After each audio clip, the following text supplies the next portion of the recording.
l'imam de la mosquée d'Arbourg, qui va nous introduire sur l'aspect spirituel du thème. L'imam Diabaté. اللهم صل على سيدنا محمد الفاتح لما أغلق والخاتم لما سبق ناصر الحق بالحق والهادي إلى صراطك المستقيم وعلى آله حق قدره ومقداره العظيم بقدر عظمة ذاتك يا الله في كل وقت وحين عدد كمال الله وكما يليق بكماله يا سيدي ويا حبيبي يا شيخي ويا معلمي يا سيدي يا رسول الله قد ترى مكاني وتعرف حالي ولا يخفى عليك شيء من أمري توسلت بك إلى ربك فاشفع لنا عند المولى العظيم يا نعم الرسول الطاهر اللهم شفعه فينا بجاهه عندك سبحان ربك رب العزة عما يصفون وسلام على المرسلين والحمد لله رب العالمين. السلام عليكم ورحمة الله تعالى وبركاته. Alhamdulillah Rabbil Alamin. Compte tenu du temps, nous allons demander la bénédiction des imams, des oustas et de notre cheikh Hafiz ici présent, aussi de notre shérif, des shérifs qui sont présents, je parle des descendants du prophète Mohammed, alayhi salatu wassalam, et de nos chers mamans, Inch'Allah. Et le thème, on va d'abord commencer par la grâce d'Allah subhanahu wa ta'ala par le début. Tu peux même expliquer tout le thème. Le rôle, tout simplement. Qu'Allah nous facilite la compréhension. Alors quand on parle du rôle, on avait un saint qu'on appelait Maulana Ibrahim qui dit que les Arabes ont l'habitude de dire la shukra al-muajib. Lorsque on fait ce qu'on doit faire, on n'a pas à nous remercier. Lui il dit non, il dit la shukara illa ala al-wajibi. Il dit c'est lorsqu'on fait ce qu'on doit faire qu'on doit nous remercier. Parce que si chacun jouait son rôle dans la vie, il n'allait pas avoir de problème dans notre communauté et dans notre société. Mais c'est parce que certains ont occupé des places qu'ils ne devraient pas occuper, c'est pourquoi le monde est ce qu'il est aujourd'hui. Donc lorsqu'on parle du rôle, le musulman doit se poser la question, pourquoi est-ce que je suis musulman? Et quel rôle j'ai à jouer au sein de ma communauté? Et le prophète Mohammed, nous dit,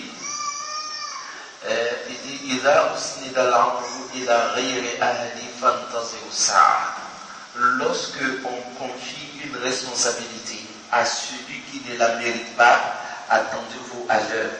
Et quand le prophète nous parle de l'heure, il parle de l'heure de la destruction de cette chose qu'on a confiée à la personne qui ne la mérite pas.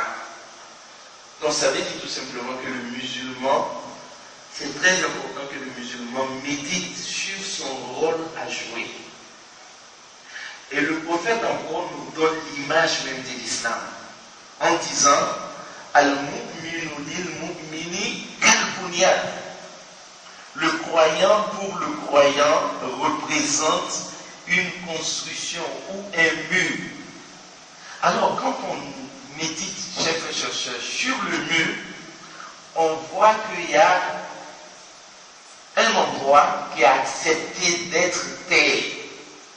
C'est-à-dire dans la communauté, quelqu'un accepte d'être la terre. Et quelqu'un accepte d'être creusé. C'est le dernier degré de l'humilité, de la modestie, pour construire un système, pour donner vie à une communauté. Il faut avoir une terre. Et dans cette terre, on place des briques pleines, comme on le dit. C'est des briques les plus lourdes et les plus fortes, mais qui acceptent de s'effacer, qui acceptent d'être enterrées pour supporter les autres briques. Et quand on commence à superposer les briques, il y a des briques qui acceptent d'être divisées en deux, d'être cassées, pour combler les petits vides, et jusqu'à ce qu'on finisse la construction du mur. Et là, on ne parle plus de la fondation. On ne parle plus des briques qui supportent les autres. On dit la maison est belle, mais la réelle beauté de la maison se trouve là où on ne voit pas du tout. Donc lorsque tout le musulman veut occuper la première place, en ce moment on n'a rien compris du rôle des musulmans dans la société et dans la communauté. Et lorsque tous les musulmans veulent être des imams, lorsque tous les musulmans veulent être des muezzins, lorsqu'on rentre dans une mosquée, on veut être obligatoirement le président du comité, la présidente. Personne ne veut se passer pour céder la place à l'autre. On n'a rien compris du mot rôle, car là nous facilite la compréhension. Et c'est pourquoi les disciples du prophète Mohammed, un jour, il y avait Abdullah ibn Abbas qui voit un descendant du prophète. Et Abdullah ibn Abbas se précipite, il va vers lui, il s'incline pour lui saluer. Et le descendant du prophète dit à Abdullah ibn Abbas, non, toi tu ne dois pas faire ça parce que tu es un savant. Et le prophète nous demande de respecter les savants. Et Abdullah ibn Abbas lui dit, oui, le prophète vous demande de respecter les savants, mais il nous demande aussi de respecter ses descendants. Ça veut dire quoi? Chacun a compris son rôle et chacun sait qu'il occupe une place et qu'il a un travail à faire. Car là, nous facilite la compréhension. Et aussi, dans le rôle, on pose la question à Imam Ali Karamallah Wajha. On dit pourquoi il y a tant de divergences en islam? Pourquoi les musulmans n'arrivent pas à tenir le même langage? Un musulman te dit de t'arrêter et l'autre te dit de t'asseoir. L'autre te dit de regarder en face, l'autre te dit non, de tourner le dos. Imam Ali répond par cette sagesse. Il dit, là où sakataman la yadri, l'artafa al-khilaf. Si les ignorants se contentaient d'écouter, ils n'allaient pas avoir de problème dans la communauté. Mais celui qui sait parle, celui qui ne sait pas parle, celui qui ne sait pas de quoi il parle, parle. Donc chacun veut occuper une place de choix. Donc lorsqu'on se trompe de rôle, on se trompe d'objectif. Et quand on se trompe d'objectif, on devient un problème pour la communauté. Car là, on facilite la compréhension. Si l'époux connaît son rôle dans le foyer, et l'épouse aussi connaît son rôle dans le foyer, les enfants également, on crée de l'harmonie dans le foyer. C'est aussi dans notre association, dans notre vie de tous les jours. Mais là, il s'agit des rôles des aînés. Car là, nous facilite la compréhension. Et je pense, comme on n'a pas assez de temps, on a compris le rôle. C'est-à-dire, il s'agit d'être là où on doit être, mais de ne pas déranger l'autre là où il se trouve. Et d'admettre qu'on ne peut pas jouer le rôle de l'autre et de reconnaître qu'on ne sait pas certaines choses. Sayyidina Umar radiyallahu ta'ala un jour, étant amir, le calife, c'est-à-dire il était le représentant de Rasoul alayhi wa sallam, Umar était en train de prêcher. Et Umar dit, lorsque vous épousez une femme, que vous voulez la laisser, arrachez à cette femme tout ce que vous lui avez donné. Et avec une maman très âgée qui pose la question à Umar, Umar, ce propos vient de toi ou d'Allah subhanahu wa ta'ala. Umar dit pourquoi? Il dit parce qu'Allah subhanahu wa ta'ala nous dit, lorsqu'on leur donne lorsque même si vous leur donnez une fortune, ne prenez rien. Et Umar descend et il dit, tous les habitants du Médine connaissent le Coran plus que Umar, même les vieilles femmes du Médine. Étant amir, Umar a reconnu son erreur et il a reparé. Ça explique le rôle de chacun. C'est-à-dire le travail qu'on a à faire. Quand on fait ce travail, on doit accepter d'écouter les autres. Et quand on n'arrive pas à mieux faire ce travail, on doit accepter de s'effacer pour donner la place à l'autre. Dans la guerre de Badr, le prophète Mohammed quand il prenait des dispositions, parce que l'histoire même le connaît, et ça a été la première guerre dans laquelle il a eu des stratégies de guerre. Et lorsque le prophète prenait des dispositions, il dit aux musulmans, bon, vous allez vous arrêter là, comme ça on va empêcher les mécréants d'accéder à la source. Et il y a un disciple du prophète qui lui dit, c'est une révélation ou c'est ta stratégie de guerre? Et le prophète lui dit, non, c'est pas une révélation, c'est ma stratégie de guerre. Il dit, non, ton idée n'est pas la bonne, envoyée d'Allah. Je préfère qu'on s'arrête là, comme ça, on pousse les mécréants à se mettre entre nous, comme ça, on va le prendre au milieu. Le prophète dit, non, je préfère ton idée. Mais il n'a pas dit en ce moment, je suis l'envoyé d'Allah. Ce que j'ai dit doit être exécuté. C'est le rôle de chacun, chers chercheurs. Accepter, d'écouter, admettre son erreur et ne pas aller là où on ne doit pas.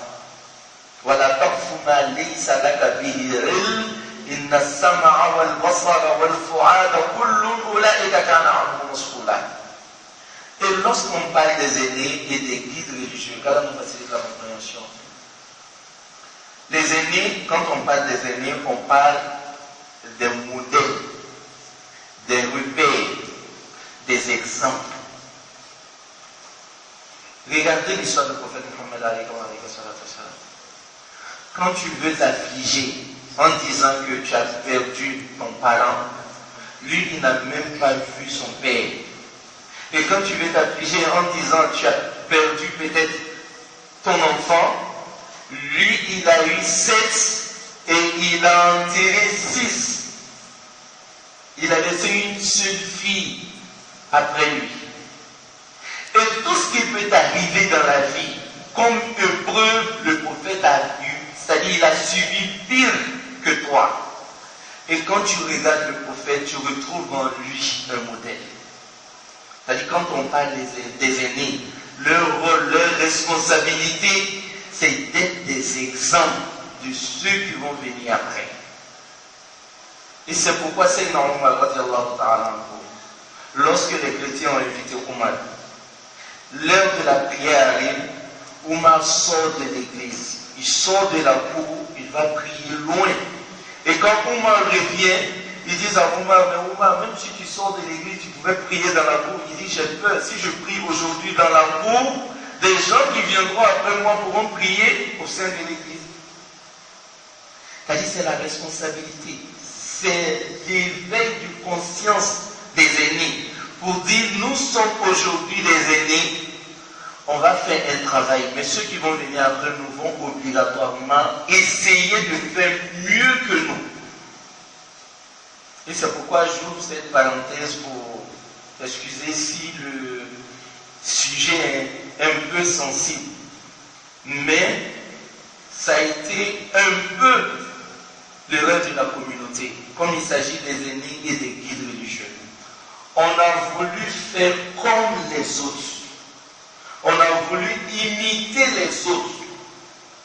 À un moment donné, on se disait que l'islam est une religion ancienne. Il faut la moderniser. Il faut apporter, je ne dirais pas des révélations, parce qu'on ne peut pas prétendre une révélation, mais il faut façonner la révélation.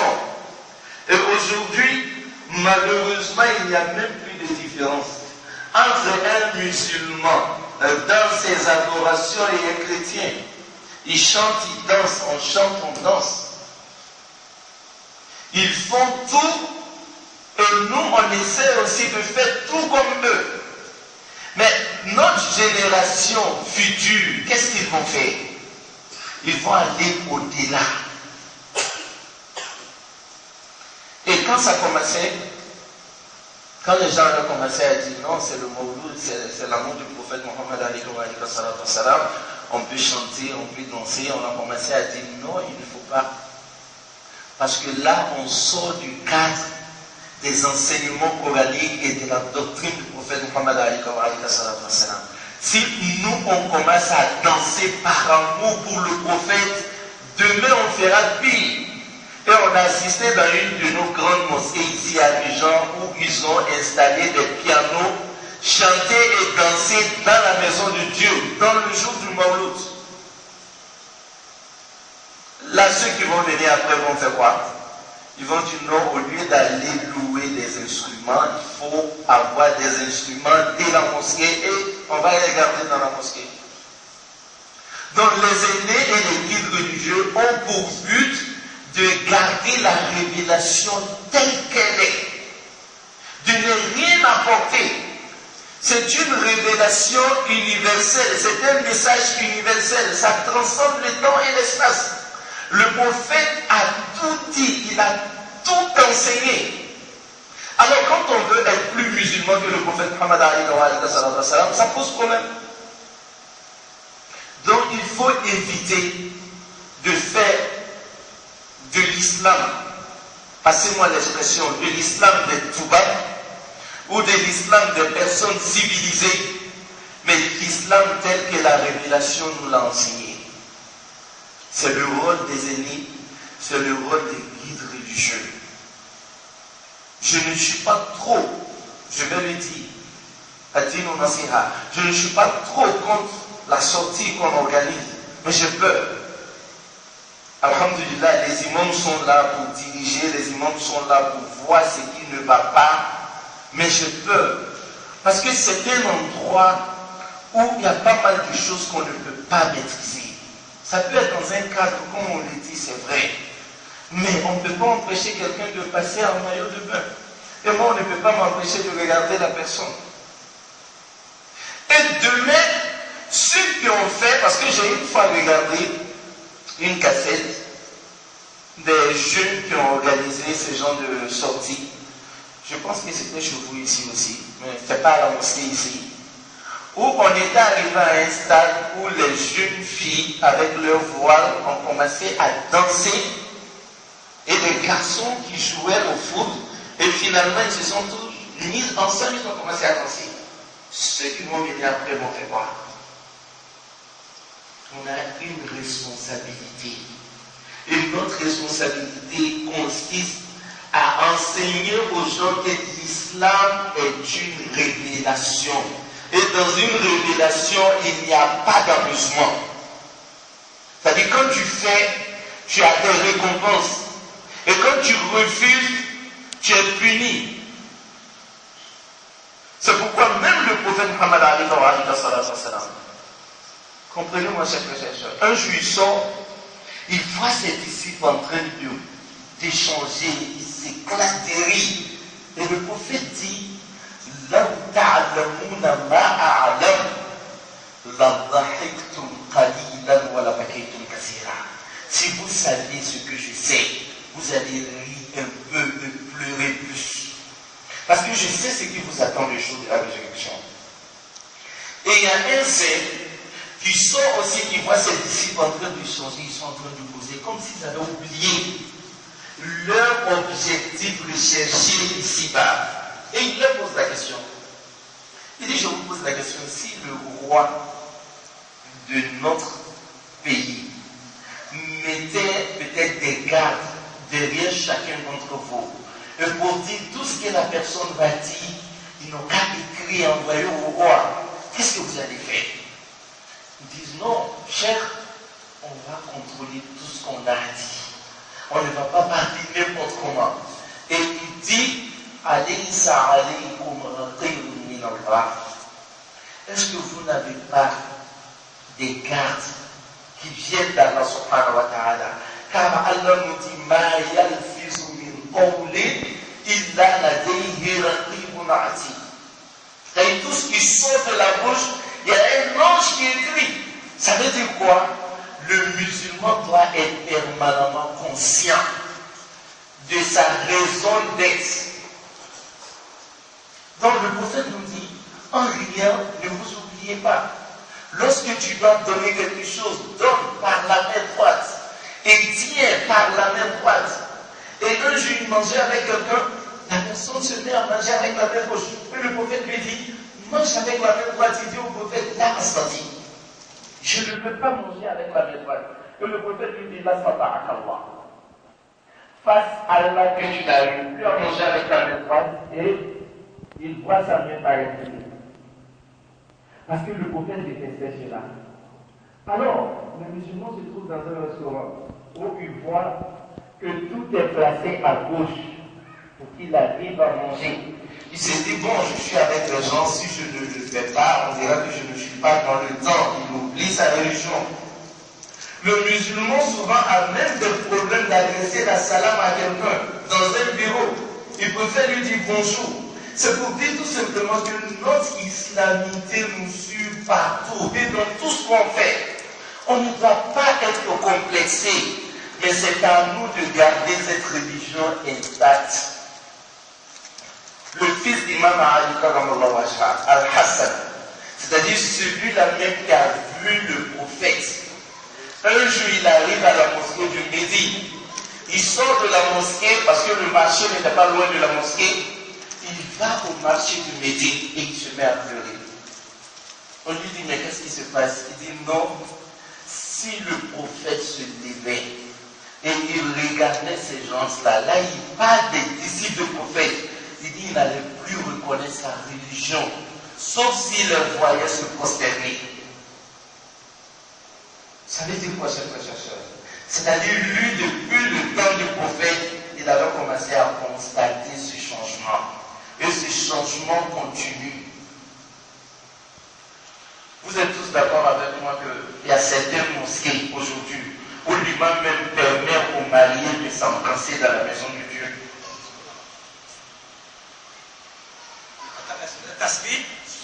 On les a fait venir à la mosquée. Je ne sais pas pourquoi. Et après, on les a dit de parler, de dire oui à haute voix. On ne sait pas pourquoi. On a échangé les bails. On ne sait pas pourquoi. Maintenant, on leur dit que les mariés s'embrassent et ils s'embrassent dans la maison d'Allah subhanahu wa ta'ala. C'est tellement subtil. Et ça va à une vitesse. Tout simplement parce qu'on veut faire comme les autres. Donc nous, notre rôle consiste à garder cette révélation comme elle a été révélée au prophète Muhammad alayhi wa sallam. Et c'est dans ce moment qu'on pourra insérer la génération future dans la société et dans les professions. Quelqu'un qui ne grandit pas avec l'amour de l'islam, quelqu'un qui ne grandit pas avec la conscience de son rôle à jouer au sein de sa communauté, ne pourra rien faire pour l'islam de demain. Aujourd'hui, on a combien de cadres musulmans? On a combien de députés musulmans? On a combien de ministres musulmans? Mais combien d'entre eux s'est levé pour porter haut la voix de l'islam? Ils n'ont pas dans le cœur l'amour de l'islam.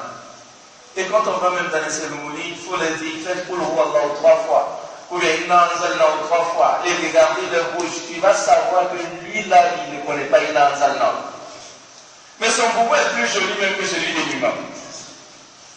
Parce que la formation n'y est pas. Dans le cœur, il n'y a pas l'amour de l'islam. Son objectif n'est pas sa religion. C'est à nous de le faire, chers frères et sœurs.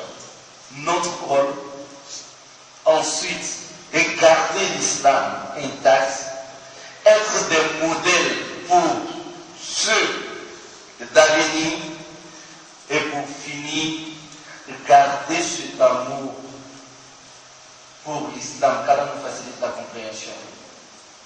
Et quand on parle aussi du modèle, notre mère Aïcha, radiallahu ta'ala anha, un jour, Aïcha pose la question au prophète Muhammad alayhi wa sallam. Aïcha dit au prophète qui a envoyé d'Allah, les femmes sont venues me voir. Écoutez bien cette sagesse, chers frères et sœurs. Les femmes sont venues me voir et les femmes demandent, elles se plaignent en disant qu'elles ne voient jamais le prophète. Le prophète est tout le temps avec les hommes. Le prophète dit, ah bon, c'est ce que les femmes ont dit. D'accord, aujourd'hui je viens avec Bilal et je vais prêcher chez les femmes. Et lorsque le prophète s'est mis à parler, non seulement en partant, le prophète qui trouve, écoutez très bien ce que je dis, le prophète qui trouve des filles qui jouaient, qui chantaient, et elles ont dit dans leurs chansons, وَفِينَا نَبِيٌّ يَعْلَمُ مَا فِي غَدٍ. Parmi nous se trouve un prophète qui sait ce qui va se passer demain. Et le prophète lui dit, je ne veux plus entendre ça. Qu'est-ce que ça veut dire? Des éloges, des honneurs. Le prophète a toujours refusé. Est-ce que ce n'est pas le problème de la communauté aujourd'hui? Quand un chef sort la tête, lorsqu'il n'y a pas des élèves pour prendre son boubou derrière, il est fâché. Et quand il vient s'asseoir, qu'on ne s'incline pas pour les saluer, il est fâché. Et le grand problème aujourd'hui, je ne sais pas dans le Mawlud, si c'est notre Mawlud qu'on fait ou si c'est le Mawlud de Rasoul. Parce que c'est moi mon affiche, ce sont mes photos, sur des cartes d'invitation, sur des banderoles, partout. Finalement, c'est mon Mawlud, ce n'est pas le Mawlud du prophète. On veut les honneurs du mature vu, c'est tout. Et ça crée un problème dans le cœur de ceux qui doivent venir après. Pourquoi? Quand tu dis aujourd'hui tu es musulman, on s'attend à ton deuxième nom. Musulman quoi? Musulman soumis, subhanallah, lui il n'est pas de mon bord. Lui c'est des gens qui nous suivent les chefs. Alors quand il a un problème, on oublie qu'il est notre frère musulman, on dit c'est bien fait pour lui, il est suivi les chefs, il n'a rien vu. Alors quand on voit l'autre aussi avec son chapelet, il y a un problème, on dit mais il est dans le bida, il est haram, il n'a rien vu. Et le prophète voulait nous éviter cela. Un jour, après une guerre, le prophète voit deux de ses disciples qui disaient, lui là c'est un Ansar, et lui c'est un Muhajir. C'est-à-dire Ansar sont les Bédinois et les Muhajir sont ceux qui sont venus de la Mecque. Ça seulement le prophète dit, Da'ouha fa'innaha moutina. En bon, devant moi, vous commencez les différences entre Ansar et Muhajir. Ne faites pas, ça sent très mauvais. Aujourd'hui, les musulmans de cette association, les musulmans de telle branche, toutes ces branches-là sont des actes surrogatoires. Tu passes toute ta vie. Il y a un arabe qui est venu voir le prophète, il dit au prophète, enseigne-moi l'islam. Le prophète dit la kalima. Et le prophète dit, faites des simples prières canoniques. Il dit au prophète, si je n'ajoute rien, est-ce que je vais entrer au paradis? Le prophète dit oui, il dit, je ne vais exercer aucune. C'est-à-dire, ne serait-ce qu'une seule rakat surrogatoire, je ne vais pas le faire. Je vais me limiter à mes prières obligatoires. Le jeûne de Ramadan, le prophète, il dit au prophète, après le mois de Ramadan, je ne jeûne pas un seul jour jusqu'au Ramadan prochain. Après la zakat que je donne, je ne fais même pas de sarakat. Le hajj, c'est une seule fois dans la vie. Ah, je me contente d'appeler le hajj une seule fois dans la vie. Et quand il a donné le tour, le prophète dit, s'il respecte ce qu'il a dit, il va entrer au paradis. Ça veut dire, Yaskana subhanahu wa ta'ala nous demande, on n'a même pas encore fini de le faire et on est accroché à ces branches. On est accroché à ces tendances. On est en train de faire notre propre pub. Souvent, c'est difficile même à l'assistance d'écouter maintenant un oustaz. Parce que quand on lui dit de venir parler d'Allah, il parle de lui et de sa branche. Moi. Finalement, on ne sait plus où on va. Et c'est la prophétie qui ne disent même pas leur nom. Quand même, facilite la compréhension. L'objectif, c'est Allah. C'est le prophète. C'est de garder cette révélation telle qu'elle a été révélée au prophète. Et c'est d'être un modèle pour les générations futures. Quand même, facilite la compréhension. وصليت بلساني على خير خلقه محمد من زاهى الضلال والغلط واخر دعوانا الحمد لله رب العالمين والسلام عليكم ورحمه الله تعالى وبركاته. أعوذ بالله من الشيطان الرجيم. بسم الله الرحمن الرحيم. اللهم صل وسلم تسليما. سبحانك اللهم لا علم لنا إلا ما علمتنا إنك أنت العليم الحكيم. رب اشرح لي صدري ويسر لي أمري واحلل عقدة من لساني يفقهوا قولي. Chez mon imam Souaro et toute son équipe, ils suivent les lèvres. Voilà, je me réclame toujours les lèvres de Souaro.